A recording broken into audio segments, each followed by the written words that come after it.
کہ جو 18 کروڑ مسلمان آفیشیل رپورٹ کے مطابق ہیں، کہا صاحب اس میں تو بڑا طبقہ وہ ہے جن کا ان سے نہیں بنتی، ان کا ان سے نہیں بنتی. نہیں، ہم سب مسلمان ہیں. آج مسلک بچانے کی فکر ہو رہی ہے. میں کہتا ہوں دین بچے گا تو مسلک بچے گا. مسلک ضروری ہے، مسلک رہے اور اپنے مسلک کی تبلیغ بھی ہو، مگر یاد رکھیے گا کہ مسلک کی بنیاد پر جو نفرتیں پھیلائی جا رہی ہیں، اگر ان نفرتوں کو ہم نے شروع میں ختم نہیں کیا تو یہ ناسور بن جائے گا.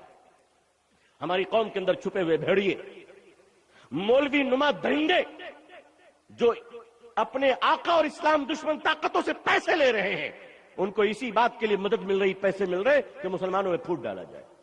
ان کو میڈیا سپورٹ کر رہی ہے، ان کو گورنمنٹ سپورٹ کر رہی ہے تاکہ پھوٹ ڈالا جائے، مسلمانوں کو تباہ کیا جائے.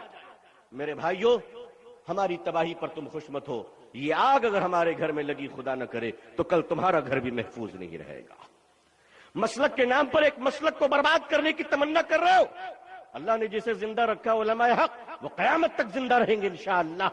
مگر یاد رکھنا کہ میر جعفر کی تاریخ پڑھ لینا.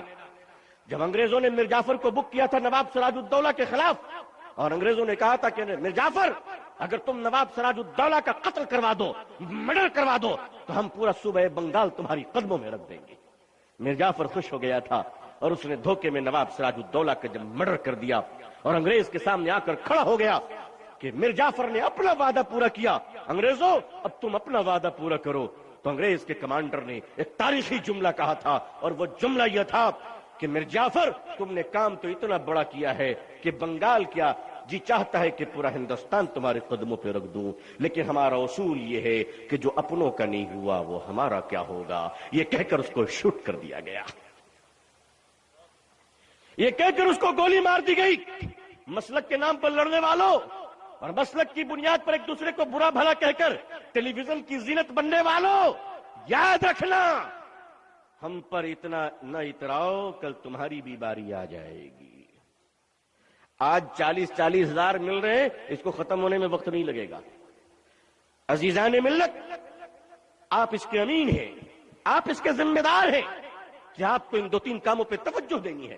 میں آپ سے گزارش کرتا ہوں، آپ جس علاقے میں بھی رہتے ہیں اس علاقے کے دانشوروں سے گزارش کرتا ہوں کہ وہ علماء کی صحبت اختیار کریں، اور حضرات علماء سے اپیل کرتا ہوں کہ وہ علاقے کے دانشوروں کو محبت کی نگاہوں سے دیکھیں، ان کو قریب لائیں تاکہ ایک بہترین تال میل ہو اور ملت کی شرازہ بندی ہو سکے، اور پھر وہ عظمت رفتہ واپس لا سکے جو کھو چکا ہے.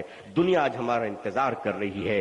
اگر ان آندھیوں میں اور باطل کے طوفانوں میں ہم نے اسلام کے چراغ کو اور نمونے اخلاق کی حفاظت نہ کی تو میرے بزرگوں بات وہی رہے گی کہ پھر بربادی ہوتی رہے گی. ملک شام ہے، عراق ہے، افغانستان ہے، فلسطین ہے، اللہ جانے اس کے بعد کس کا نمبر ہے. اللہ ہم سب کی حفاظت فرمائے.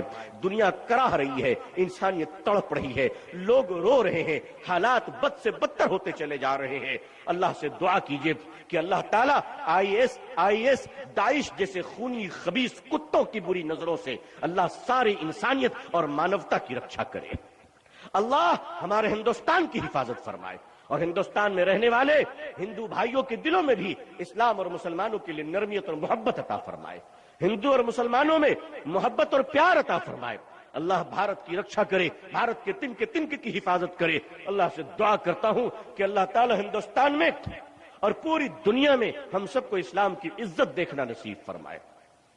اللہ تعالیٰ میل محبت عطا فرمائے اور پوری مانوتا اور انسانیت کی کو شرافت کے ساتھ جینے کی توفیق عطا فرمائے. آمین یا رب العالمین. آخر دعوانا الحمد للہ رب العالمین والسلام علیکم ورحمۃ اللہ وبرکاتہ.